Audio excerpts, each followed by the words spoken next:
Hey, what's up? I'm Zach, and this is another segment of Church-isms. Um, and today I want to talk about the word saved. Most often you hear this word used in the question, are you saved? Or in the statement, I am saved. And I really want to answer some questions about this word.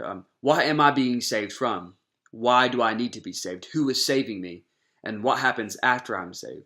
I want to answer these questions and maybe add on a few things at the end that we don't normally think about when we talk about the word saved. But let's start with the questions. And let's start with, what are we being saved from, and why do I need to be saved? And to answer these questions, we start at the very beginning of the Bible in Genesis 1. So God has created the heavens and the earth. He has created the animals. He has created the oceans, sky, air, everything, including humanity. And He's given everything a purpose. He's given everything a function, and everything functions and works properly together in a perfect kind of way that we really can't understand. But then humanity introduces sin through disobedience.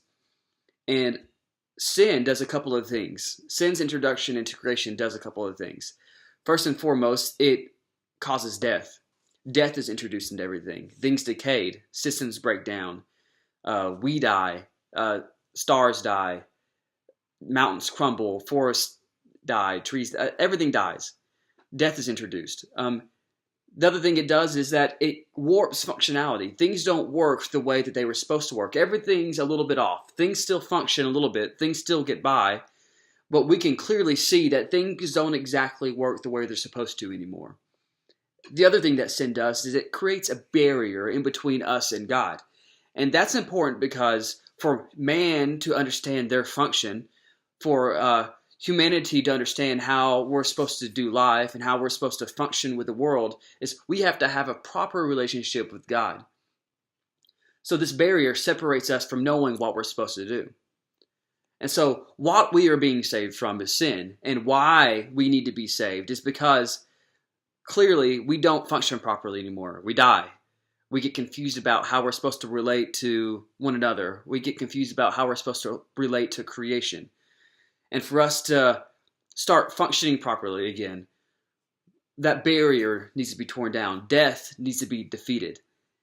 And thankfully, God does just that. And so this also answers the question, who saves us? And who saves us is Jesus Christ.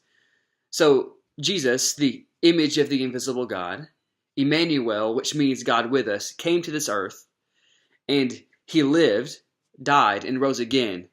And in that process, He defeated sin and death, and also taught us how to live and how to relate with one another and how to relate with God. So now we can have relationship with God. We can know how we're supposed to act. We can be enabled to be connected with God like we never could before. And so while sin and death and disobedience and dysfunction still exist, when Jesus Christ came, He started a new creation. Not just in us, but in everything. Jesus Christ came to save everything, and that's something we don't often think about. Jesus Christ came to save the solar system. He came to save the planet. He came to save us, and He wants to use us in this process now. And so the answer as to what happens after we're saved comes from this. After we're saved, we now can understand what God wants to do in our lives. We can understand how God wants us to relate to one another, how God wants us to relate to creation. We can start being a new creation in everything, in every aspect of our lives, because Jesus Christ has defeated sin. And a cool way to think about this is that we're not just saved from sin, from death, and from hell, but we're saved too. We're saved to help people. We're saved to live lives that glorify God. We're saved to be new creations on this planet. So we're not just saved from, we're saved to. And we don't think about that a lot. And I think it's really helpful for us to think in terms of being saved from, but also in terms of being saved to do things for God's kingdom. And so I want us to really think about that, to really focus on what we are being saved from, but also what we are being saved to do.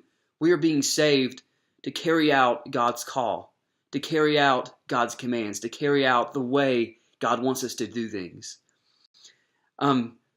So this is really too brief to cover something so deep as salvation, but I hope it provides some basic answers and clarity to the word saved as it's used in church. If you have questions, please contact me, and hopefully I can help you out. I can help guide you to some more broad material and more narrow material that helps you find some more answers. So thanks for watching. Please like and share this video. Go to my YouTube page and subscribe so you don't miss anything. And really just God bless you, and see you later.